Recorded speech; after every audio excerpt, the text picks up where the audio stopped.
It is the largest team of reporters from Bharat Mandapam getting you minute-to-minute updates, Republic leading the G20 coverage.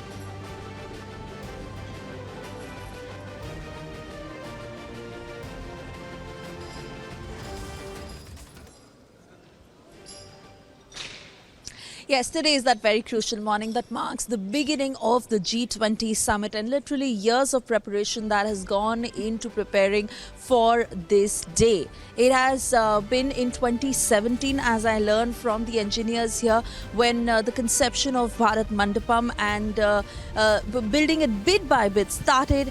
And today you see the splendid structure of Bharat Mandapam that has been erected in the middle of the national capital at Pragati Maidan, where all the world leaders will be assembling together. Now, just to take you through the schedule of what is lined up through the day, according to this, from 9:20 to 10:20 is when all the world leaders are to arrive at Bharat Mandapam, following which between 10:30 and 1:30 will be the first session, that is One Earth. And this will go on, after which there will be a break for lunch and also a meeting, a window that will be created for meetings on the sidelines. Then the second session will begin at about 3 o'clock, which will go on till 4:45.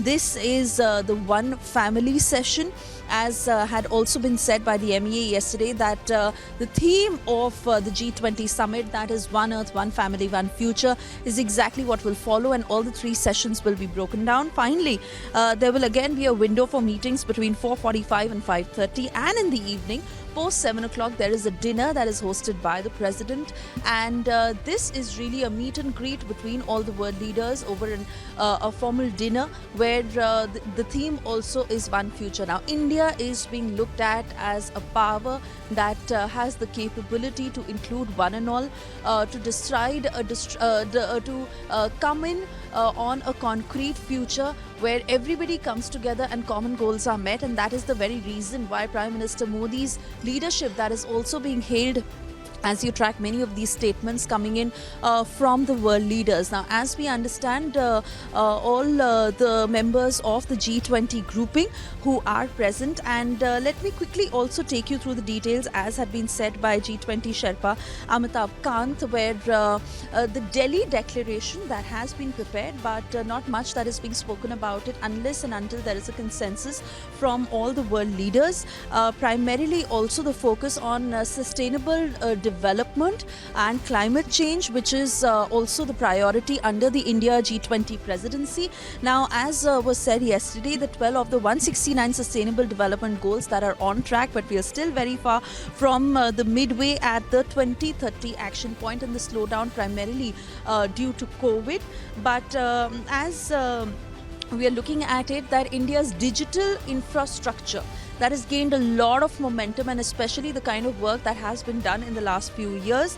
As had been said, not many people know about it, but India has truly revolutionized digital payments, so that also being one of the key outcomes, and a joint communique that is expected once there is a consensus that comes in on the Delhi declaration. Now, primarily the priorities, the three priorities under the G20 India presidency, that include sustainable and inclusive growth, climate finance, digital public infrastructure, goods, energy transition, health, education, employment, as well as international peace and harmony. So all these are the key priorities under the G20 presidency. Let's not forget that India had taken the G20 presidency at a very crucial time and a difficult time, so as to say, because it was the post-COVID period, and also the Russia-Ukraine conflict that had broken out.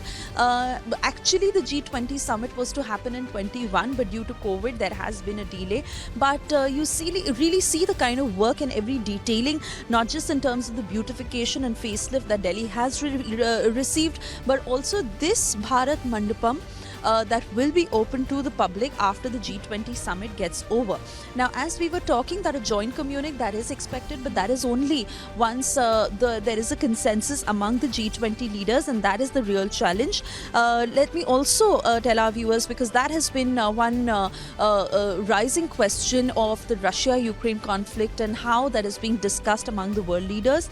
Now, that is something that will be mentioned in great detail, and the member countries that have spoken about it and will be speaking about it. But the challenging task, like I said, is to come out with the communique, the drafting that is already done. And Prime Minister Modi is a great believer that India is a ray of hope when it comes to representing the voice of the global south and the underdeveloped nations. So positive responses that have come in from the G20 leaders so far when it comes to the Delhi declaration, and the leaders who are expected to take a call soon. But like we are saying that all in all 15 bilaterals that were planned through the day, and in these 15 bilaterals,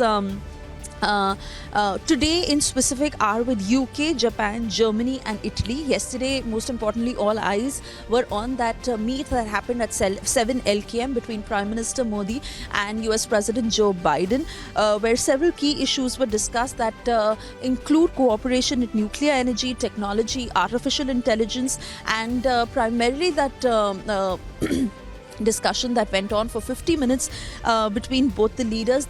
We've been receiving statements from all the world leaders. Prime Minister Modi's leadership that is being hailed, and Rishi Sunak, who's also applauded India's G20 presidency. For the moment, let's cut across to more breaking news coming in.